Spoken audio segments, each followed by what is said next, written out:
Nah ini enggak, anak-anak milenial itu gampang kalau misalnya dia enggak ada masalah sedikit, cabut aja. Ada yang membayar ini, harus berani membayar penalti, kan ada penaltinya. Penalti itu seingat saya di itu ada sampai 40-an juta. Dia minta orang tuanya untuk bayarin penalti itu.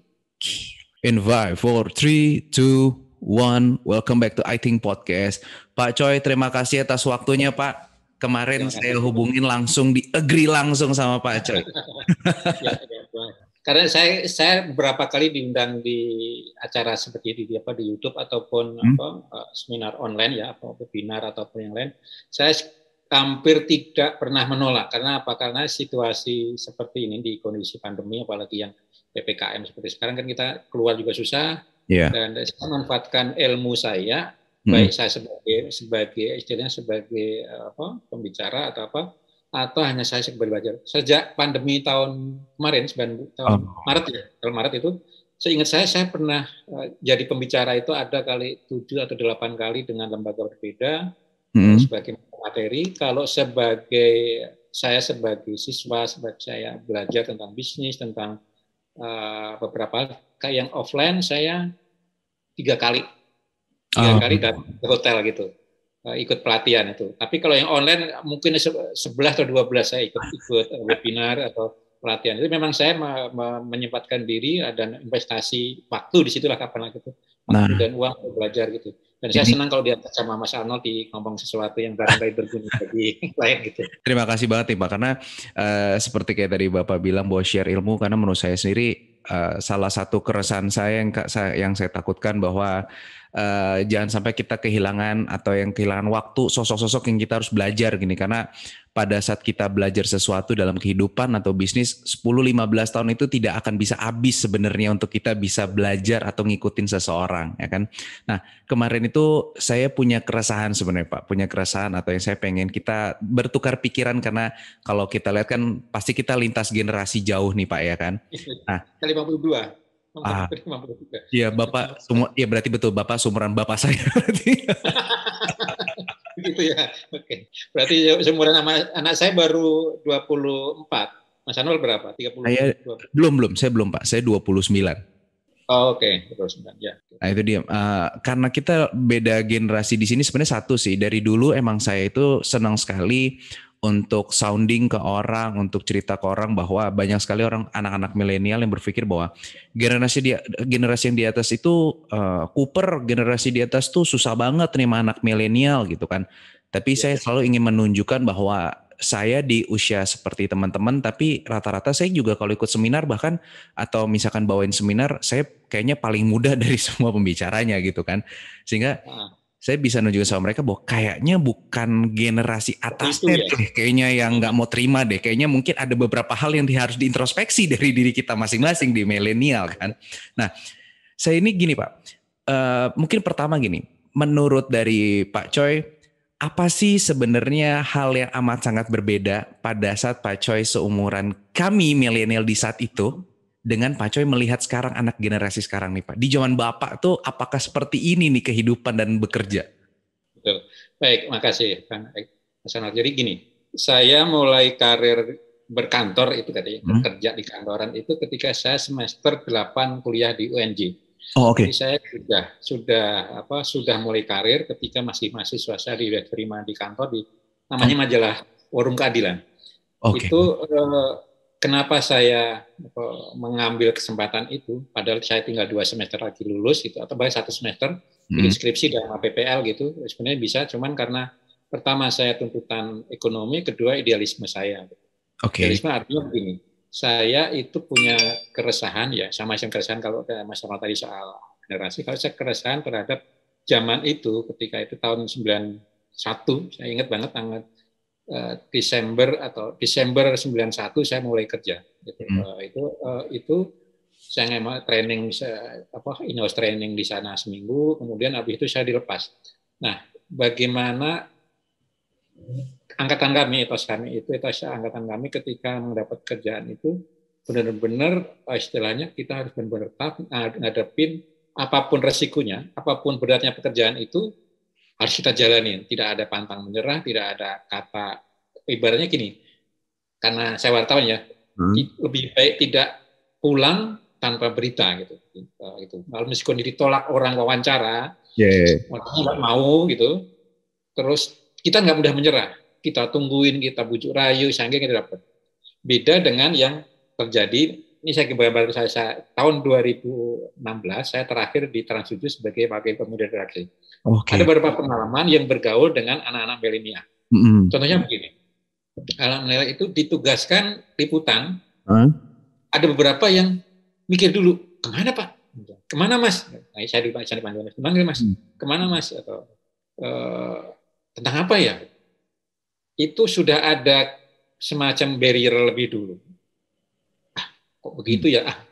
Itu ada sebagian anak-anak seperti, memang tidak semuanya, generasi milenial memang tidak, saya tidak bisa generalisasi sama persis. Setiap anak, setiap orang punya berbeda-beda, tetapi memang mayoritas seperti itu. Contoh yang di Trans 7 itu adalah kami merekrut 10 orang katakanlah itu, ketika sudah selesai training, kan 6 bulan training, mau kontrak kerja, kontraknya 3 tahun gitu, ikatan dinas lah setelah itu. Selama ikatan dinas itu ada yang keluar gitu aja, nggak ada beban. Bagi saya dulu saya dikontrak 6 bulan seingat saya. Itu tanggung jawaban benar. Kalau saya harus tunjukkan prestasi, harus tunjukkan kemampuan saya pada bulan ini layak gitu. 9 bulan waktu itu. Nah ini enggak, anak-anak milenial itu gampang kalau misalnya nggak ada masalah sedikit, cabut aja. Iya. Dengan resiko ijazahnya ditahan loh. Iya, itu juga saya bingung tuh. Maksudnya kayak dia tahu bahwa ada yang membayar ini, harus berani membayar penalti, kan ada penaltinya. Penalti itu seingat saya di itu ada sampai 40-an juta. Dia minta orang tuanya untuk bayarin penalti itu. Itu perbedaannya itu. Ini salah satu perbedaan aja. Terus misalnya kalau perbedaan lain yang tadi tidak mudah matang semangat, kemudian kalau ada tantangan yang berat atau contoh saya misalnya, saya pernah wawancara, saya sebut aja artis ya. Awal-awal dulu saya karir di dunia hiburan. Jadi saya wawancara namanya Nia Daniati, artis penyanyi zaman dulu. Iya, zaman dulu. Ya, dia baru cerai sama Sultan dari Brunei. Ya kan? Saya datang itu dari pagi, nggak diboleh masuk dan dia nggak mau diwawancara istilahnya. Masih shock lah katakan gitu.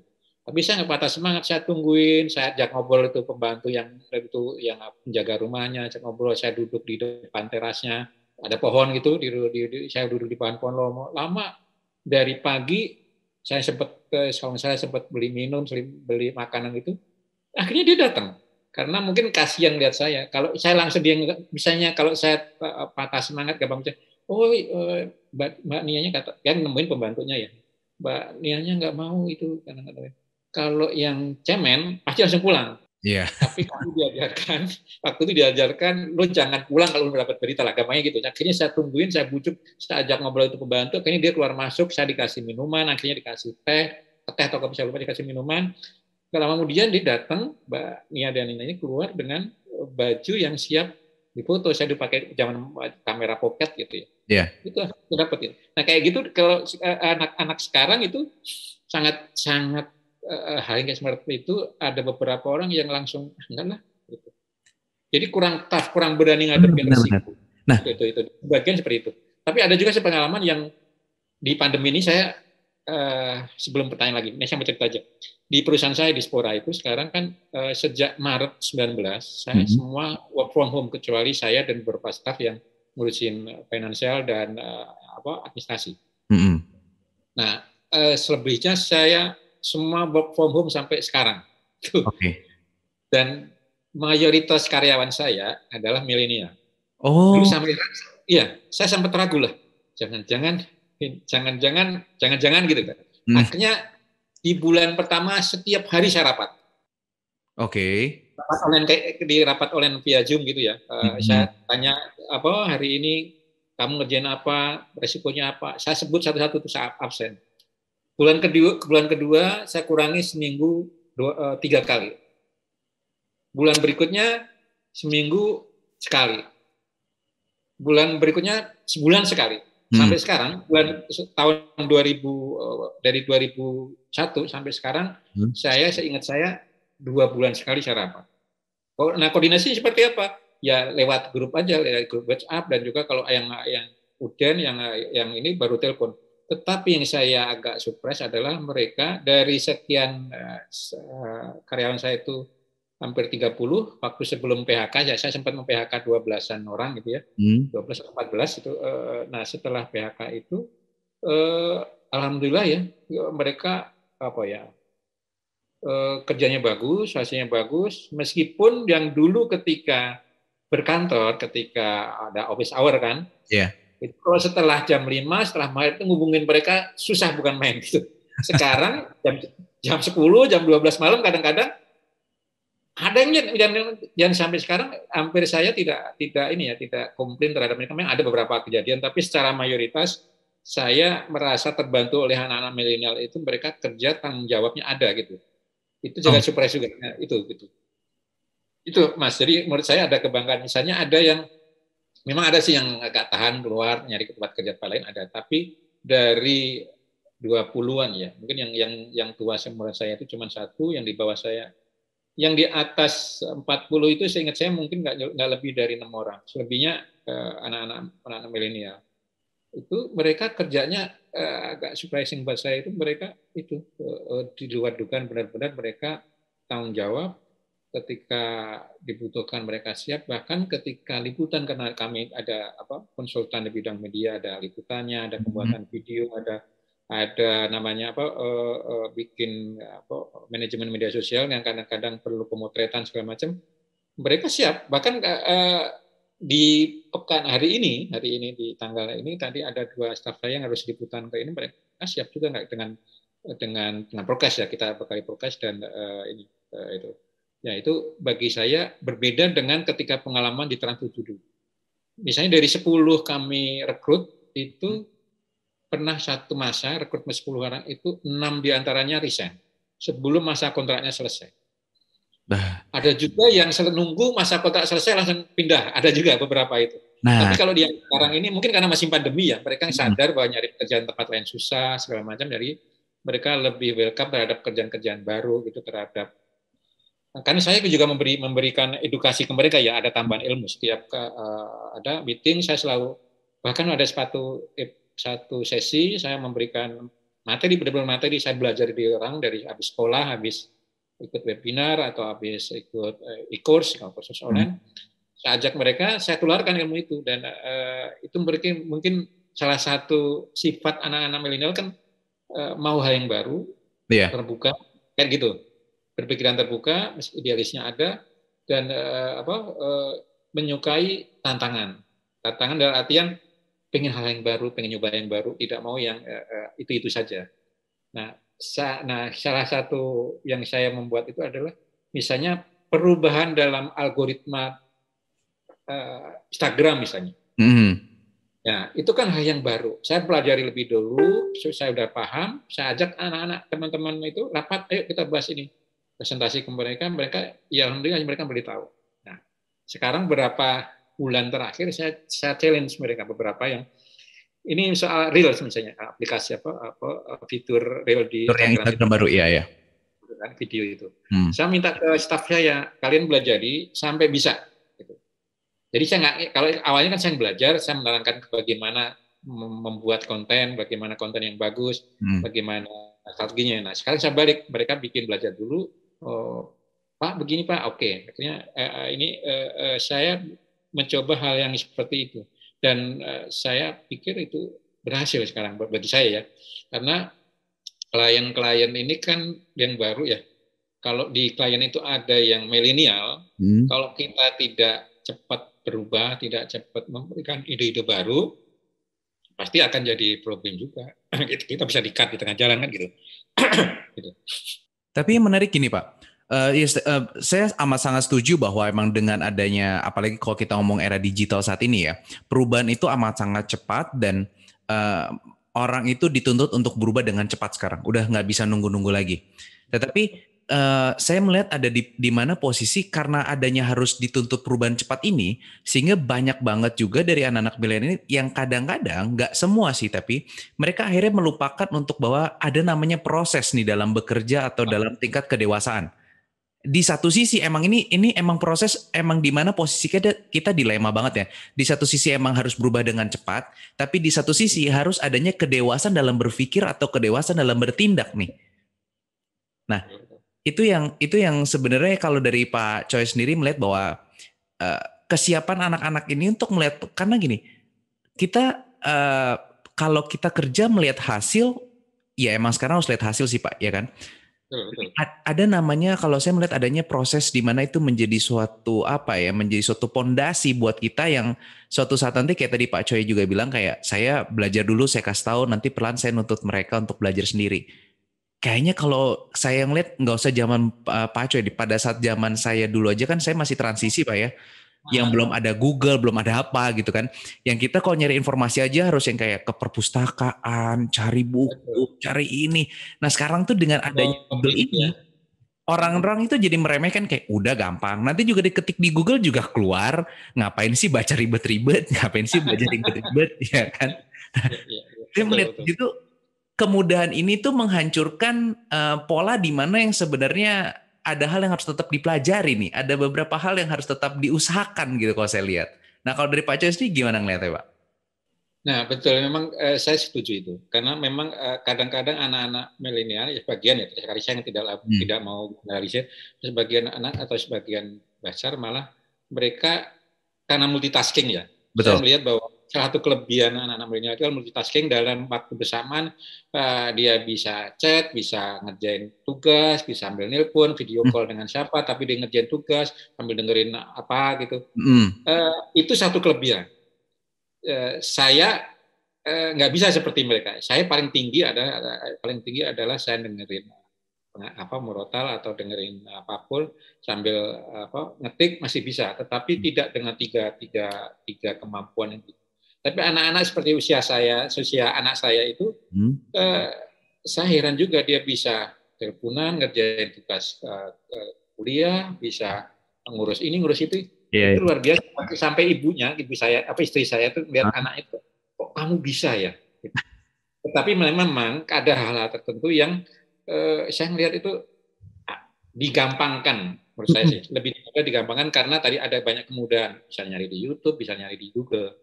Nah itu yang tidak ada di sebagian mereka, karena mereka gampangnya itu kalau toh gagal, banyak tempat lain yang mau terima itu. Ada memang beberapa karyawan saya yang itu baru 2-3 bulan, 4 bulan itu pindah kerja karena dapat kerjaan tempat lain, ada seperti itu.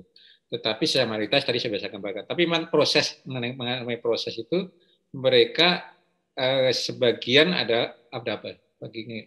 Istilahnya apa ya? Mereka tuh gampangin gitu. Gampangin, betul. Gampangin, tidak ingat maunya sih, pengennya itu langsung jadi, lihat hasilnya, tidak tahu bagaimana prosesnya. Memang ada satu kelebihan, memang kita kan zaman sekarang di result ya, artinya lo gampang gini, gue nggak mau tahu lo kerjain seperti apa, yang penting hasilnya bagus. Saya sering menanamkan seperti itu. Ya, result oriented ya rata-rata sekarang jadinya Pak.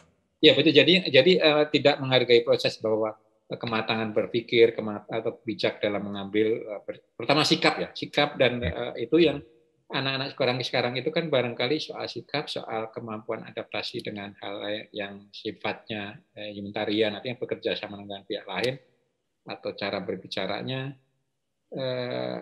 yang kurang. Kalau anak-anak sekarang itu bagi zaman saya adalah anak songong. Kalau dulu kita ngelatin di depan orang yang sedang duduk itu kan, permisi Pak, atau apa mau ngomong, mungkin ada sopan santunnya. Sekarang itu nggak ada bagian itu. Nah itu memang ya itu bagian dari mungkin apa ya? Bagi saya sih itu perkembangan zaman, atau melihat karena banjirnya film-film asing yang mereka nonton di handphone gitu setiap hari. Ya seperti itu, nggak ada. Saya akhirnya juga terbiasa dengan anak saya atau dengan karyawan saya yang lewat di depan saya nggak permisi atau bercanda. Zaman saya bercanda dengan bos itu sangat mewahan lah. Iya. Tepatnya takut gitu. Ya, ada rasa itu. Ya. mulai karir itu sama ketemu dengan pempret itu kayaknya, dia jabanya tinggi banget, saya harus semacam nunduk-nunduk, harus hormat gitu. Meskipun di wartawan nggak terlalu seperti itu, tetapi di awal-awal karir saya merasa seperti itu. Tapi anak-anak sekarang baru masuk, mereka bisa berani nyapanya itu kalau misalnya Pak itu sambil jalan sambil itu nggak biasa aja. Itu salah satu, saya mungkin kalau saya strict mungkin saya nggak terima, tapi memang hal-hal seperti itu harus kita maklumin aja. Soal pekerjaan juga tadi, yang penting akhirnya saya karena proses itu saya menghargai resultnya, karena terutama yang masa pandemi ini ya. Di masa pandemi ini saya menghargai mereka, tidak bisa maksa jam office hour kan nggak mungkin ngawasin juga. Ada gimana ngerjainnya seperti apa ini. Yang penting saya ingin ketika saya ngajak rapat mereka on time datang, itu aja. Selebihnya saya secara umum saya membebaskan karyawan yang banyak mayoritas milenial tadi.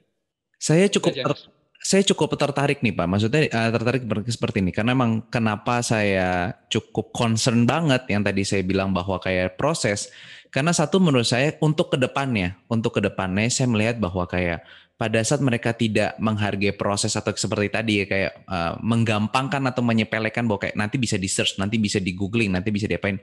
Saya melihat dampak paling fatal adalah tingkat validasi anak-anak di usia saya ini untuk masalah informasi itu kurang banget menurut saya.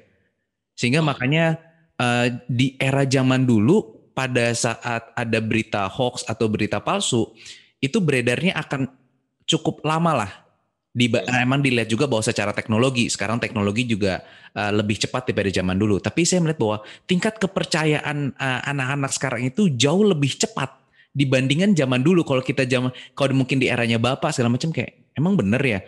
Coba cari lagi, baca lagi. Kayak sekarang itu cuman baca tagline-nya doang aja atau cuman judul doang kayak, wah ini bener nih kayak begini. Ya, betul. Dibaca juga enggak, isinya juga enggak tahu. Tapi kayak kalau mau yakin banget tuh bener banget tuh informasi gitu kan.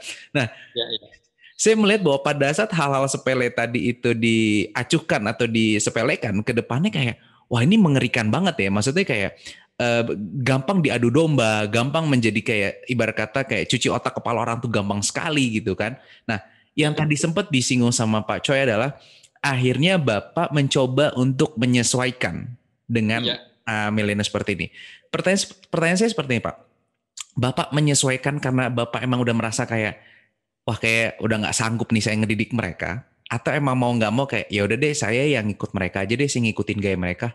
Padahal sebenarnya kalau dilihat dari pengalaman Bapak, zaman dulu kerja nggak mungkin kayak sekarang pasti. Yang kayak tadi Bapak bilang kan, pakem-pakemnya itu pasti masih tetap dipegang gitu. Misalkan contoh masalah on time meeting, kerja, terus habis itu proses di seperti apa, mental seperti apa, yang sebenarnya kan itu sesuatu hal yang kalau diajarkan atau tetap diterapkan itu kan memberikan dampak yang baik buat kita nih Pak ya. Tapi akhirnya Bapak memilih untuk berubah, untuk memilih kayak ya udah deh saya ikutin gayanya mereka. Itu kenapa Pak?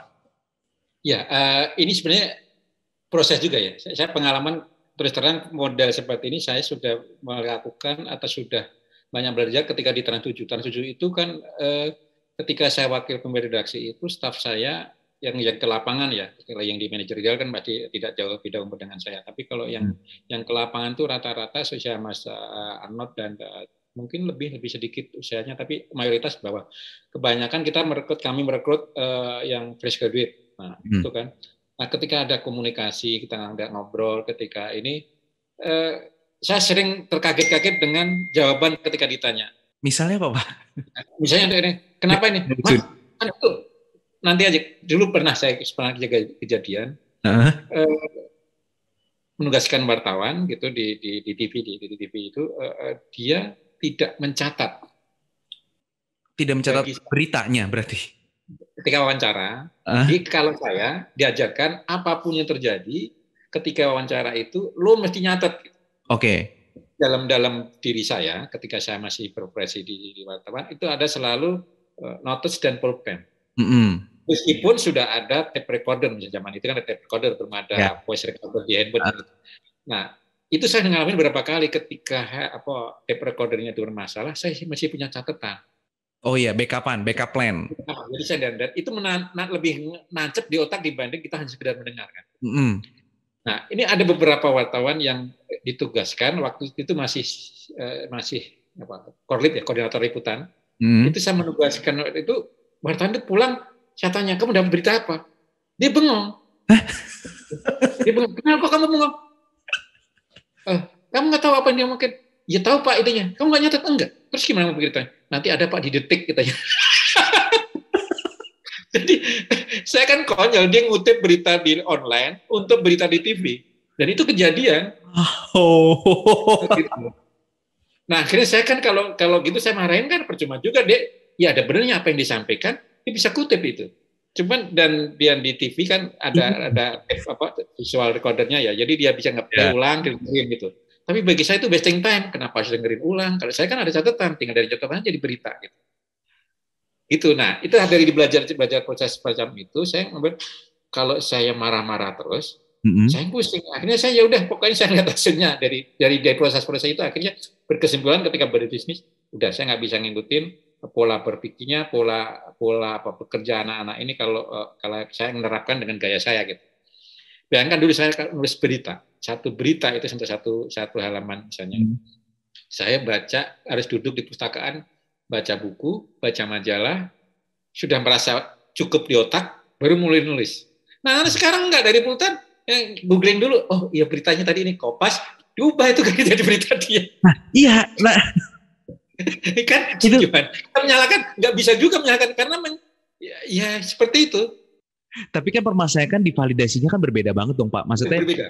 Itu maksudnya gini loh. Itu yang tadi saya bilang bahwa kemudahan sekarang untuk mengakses. Kalau sekarang kan saya sama Pak Co juga kita masuk tetap di ranah di pendidikan juga lah, berkatakan kita sebagai peserta pendidikan.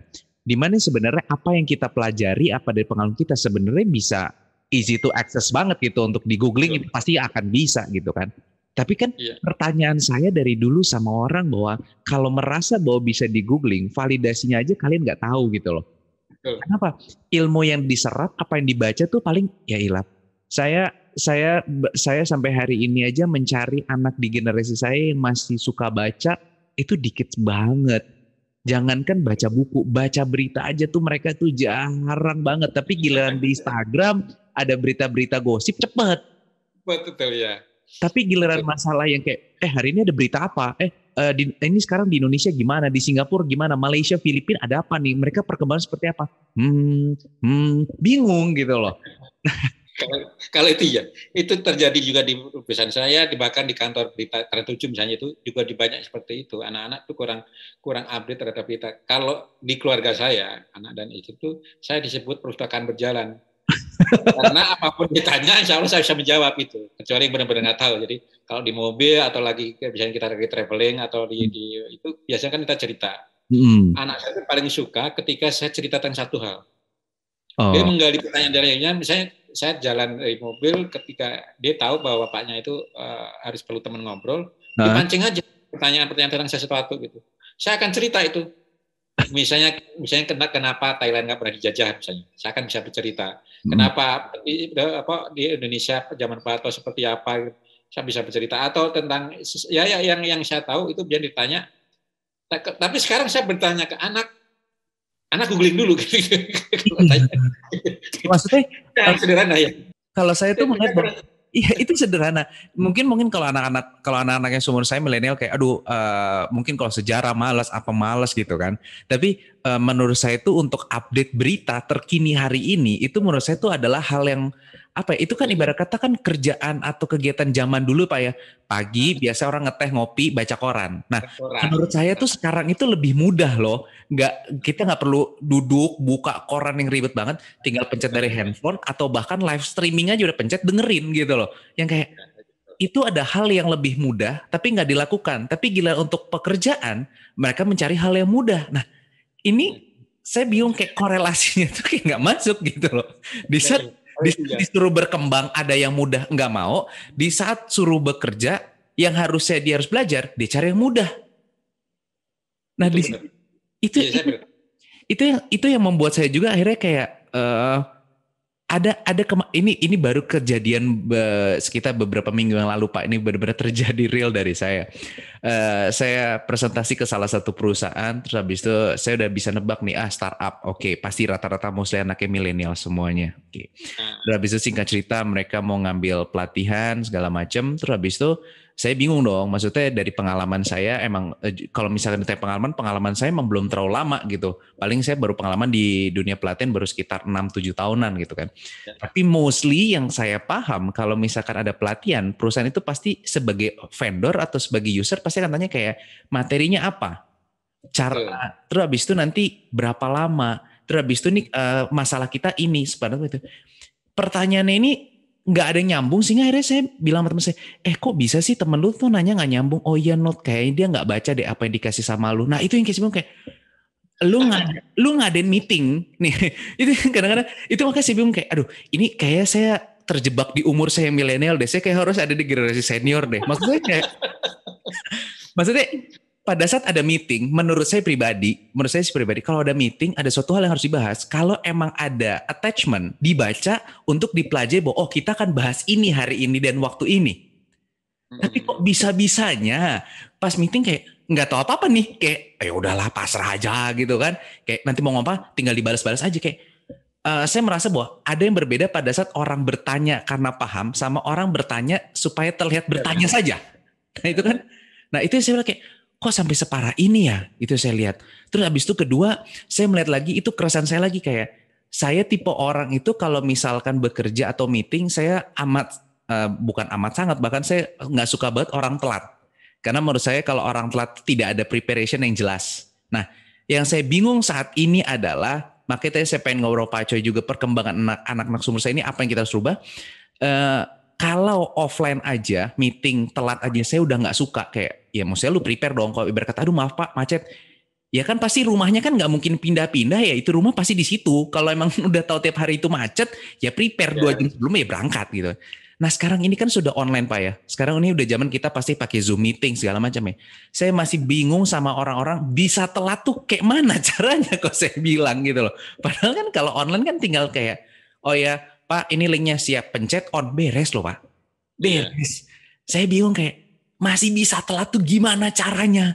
Nggak perlu naik mobil, nggak perlu naik lift, bahkan tinggal di kamar pencet beres. Nah itu yang saya lihat bahwa kayak semakin ini berubah, apalagi dengan pandemik seperti ini semua menjadi online, banyak beberapa hal yang menurut saya kayak etik-etik dalam bekerja itu mulai kayak dilupakan kayak banyak karena saya juga tidak bisa menyalahkan juga beberapa owner akhirnya ya seperti kayak Paco juga kayak udah deh mas saya nyerah lah mending saya yang menyesuaikan aja deh sama milenial. Tapi yang saya lihat di kalangan saya akhirnya etik dalam bekerjanya tuh kurang sekali gitu loh Pak. Etik bekerjanya itu yang kayak yang harusnya kita masih bisa belajar sama generasi di atas itu akhirnya generasi atas tuh kayak akhirnya udah nyerah dan akhirnya nggak diturunin sama kita.